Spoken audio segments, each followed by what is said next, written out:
The enemy pilot's voice crackled through the radio. "One Apache helicopter against 6 fighter jets. This will be over in 30 seconds. Then they heard her laugh, cold and confident, before the sky lit up with explosions. Meet Captain Alexandra. Reaper Riley, 29 years old, red hair pulled back in a regulation bun, green eyes that had logged over 3,000 combat flight hours in the most dangerous airspace on Earth. For 4 years, she had piloted AH-64 Apache helicopters for the 101st Airborne Division, but to most people outside her unit, she was just another helicopter pilot. What they didn't understand was that Alex Riley wasn't just any pilot. She was an aerial predator who had redefined what attack helicopters could accomplish in modern warfare. Alex's father, Colonel James Ghost Riley, had been one of the Army's most innovative helicopter pilots before his death in Iraq 7 years ago. But unlike other military children who followed conventional paths, Alex had grown up studying air-to-air combat theory that most helicopter pilots never learned. Her father had taught her that helicopters weren't just ground support platforms. In the right hands, they could be deadly air superiority fighters. "Baby girl," he would tell her during their weekend training sessions at private airfields, "everyone thinks helicopters are sitting ducks against fixed-wing aircraft. That's their weakness. They expect us to run or hide. But a helicopter that fights back, that's something they never see coming." Colonel Riley had been more than just an innovative pilot. He was a tactical theorist who had spent years studying the limitations of conventional air combat doctrine. He believed that helicopters, with their unique flight characteristics and weapon systems, could exploit weaknesses in fighter aircraft that no one had seriously considered. His theories were dismissed by most of the aviation community as impractical, but he continued developing them in secret. Every weekend of Alex's teenage years had been spent learning advanced aerial combat maneuvers that weren't taught in any official curriculum. While other kids were at the mall, Alex was practicing evasive flying, learning to use terrain masking for aerial ambushes, and studying the weaknesses of fighter aircraft that most helicopter pilots never considered. Her father had taught her to think in 3 dimensions, to understand how altitude, speed, and timing could be manipulated to create tactical advantages that conventional wisdom said were impossible. He showed her how to read enemy flight patterns, how to predict fighter pilot behavior, and most importantly, how to use a helicopter's unique capabilities as weapons rather than limitations. The key, he would explain as they analyzed combat footage from various conflicts, is that fighter pilots are trained to engage known threats using established tactics. When they encounter something completely unexpected, their training becomes a disadvantage. They try to apply familiar solutions to an unfamiliar problem. When she enlisted after graduating from West Point with honors in aerospace engineering, Alex's test scores and tactical knowledge were so exceptional that her instructors recommended her for immediate assignment to the Army's most elite helicopter units. But what set her apart wasn't just her flying skills. It was her understanding of air-to-air combat theory that traditional helicopter pilots dismissed as irrelevant. During flight school, Alex had supplemented her official training with extensive study of fighter aircraft capabilities, missile engagement envelopes, and air-to-air tactics. Her instructors were puzzled by her interest in subjects that seemed irrelevant to helicopter operations, but Alex knew she was preparing for scenarios that others couldn't imagine.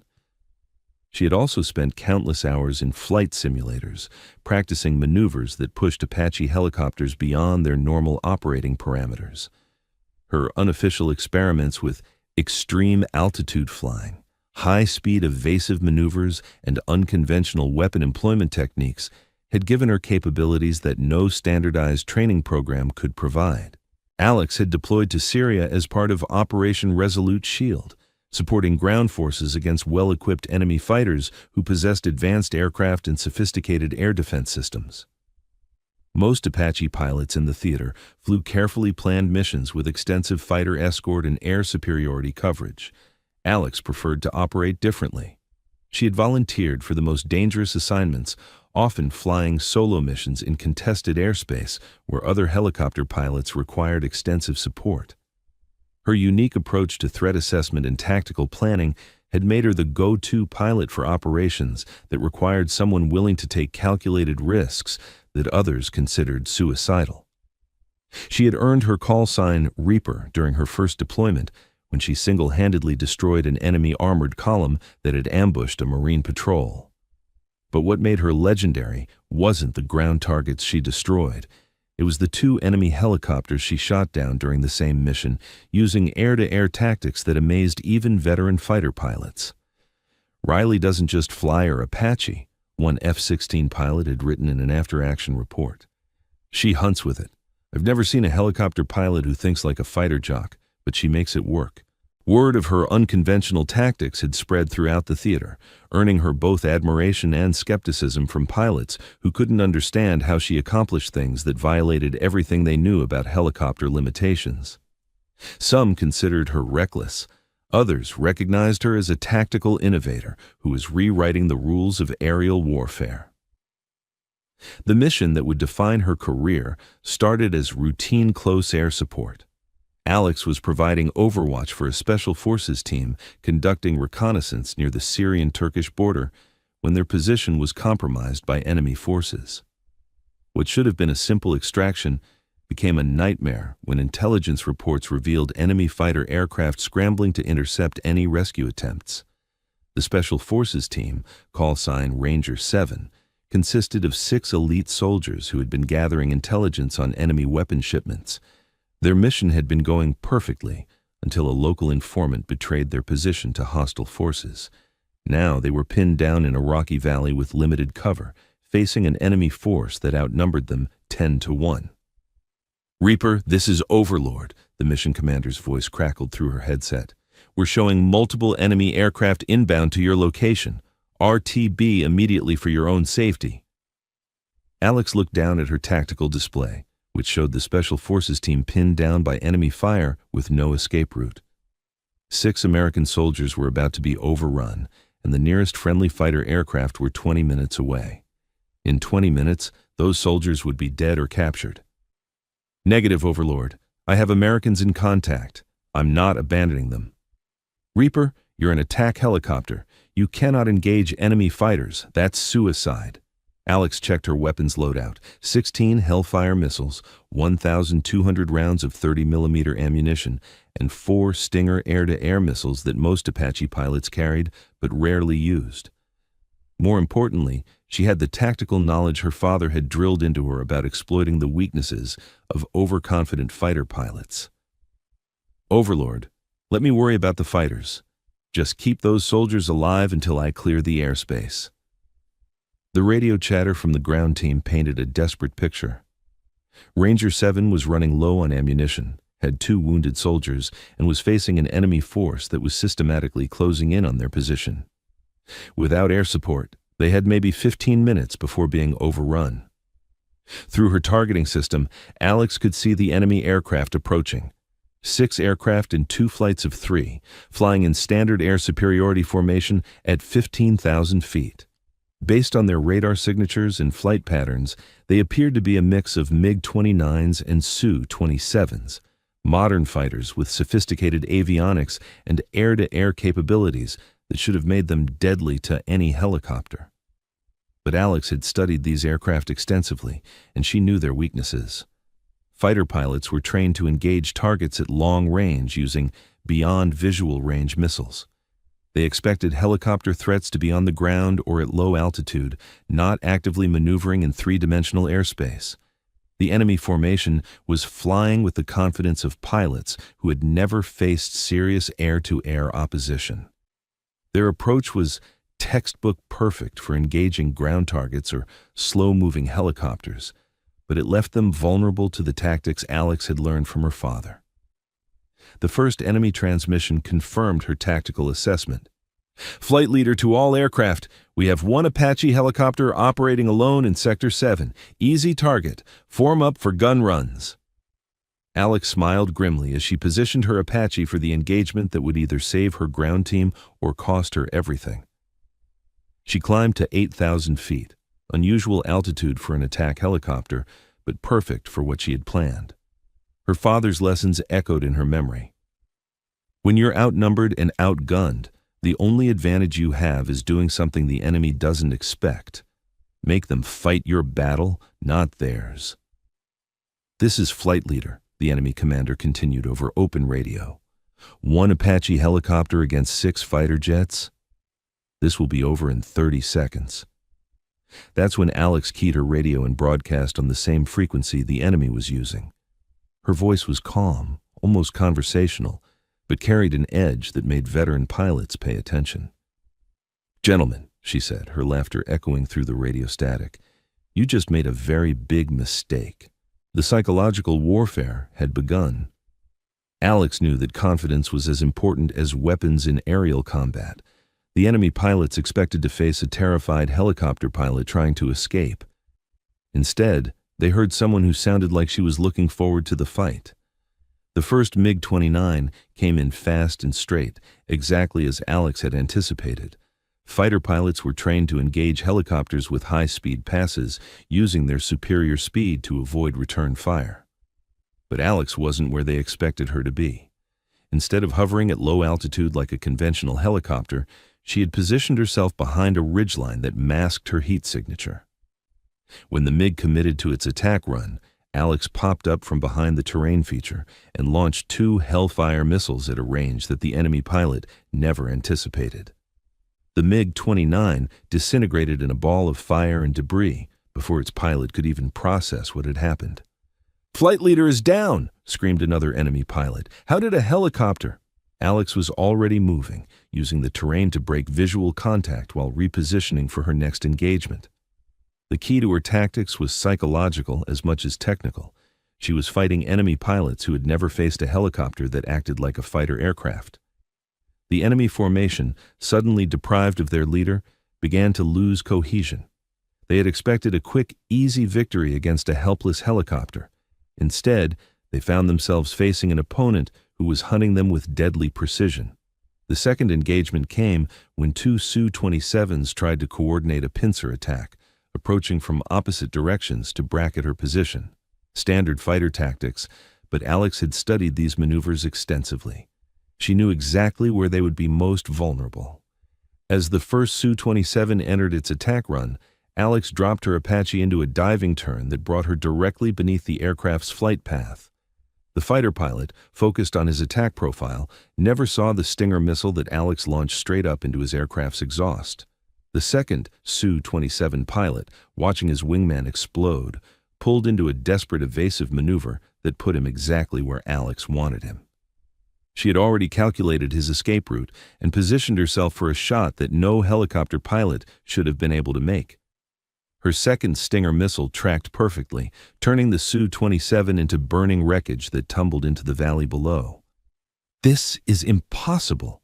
The remaining enemy flight leader's voice carried panic and disbelief. "A helicopter cannot defeat fighter aircraft." Alex's laughter crackled through the radio again, colder this time. "Apparently nobody told me that." The psychological impact of losing half their force to a single helicopter had shattered the enemy formation's confidence. The remaining 3 aircraft were no longer executing coordinated attacks. They were flying defensively, trying to figure out how to engage a threat they didn't understand. That defensive mindset was exactly what Alex needed. Fighter aircraft were most dangerous when they controlled the engagement, using their speed and weapons range to dictate terms. But when they became reactive, trying to respond to an unexpected threat, they lost their primary advantages. The third kill came when one of the remaining MiG-29s attempted a high-speed pass from Alex's 6 o'clock position. The pilot was flying exactly by the manual, using superior speed to make a firing pass before the helicopter could respond. But Alex had been tracking his approach using her rear-facing sensors, and she had already planned her response. Instead of trying to outrun the fighter, impossible for a helicopter, she used the one advantage helicopters had that fighter aircraft didn't: the ability to change direction instantly. As the MiG committed to its attack run, Alex executed a maneuver her father had taught her, a tactical reversal that brought her Apache around 180 degrees in seconds, putting her nose to nose with the attacking fighter. The MiG pilot suddenly found himself in a head-on engagement with a helicopter that was shooting back. Alex's 30mm cannon spoke with devastating accuracy, sending armor-piercing rounds through the MiG's cockpit and engine bay. The fighter aircraft, designed for high-speed maneuvering, simply disintegrated under the sustained fire from the Apache's main gun. "3 down," Alex announced calmly over the radio. "Who's next?" The remaining 2 enemy pilots were now facing a tactical situation they had never trained for: how to defeat a helicopter pilot who was hunting them with the patience and precision of an apex predator. Their training told them to use speed and altitude to maintain advantage, but Alex had already demonstrated that conventional tactics weren't working.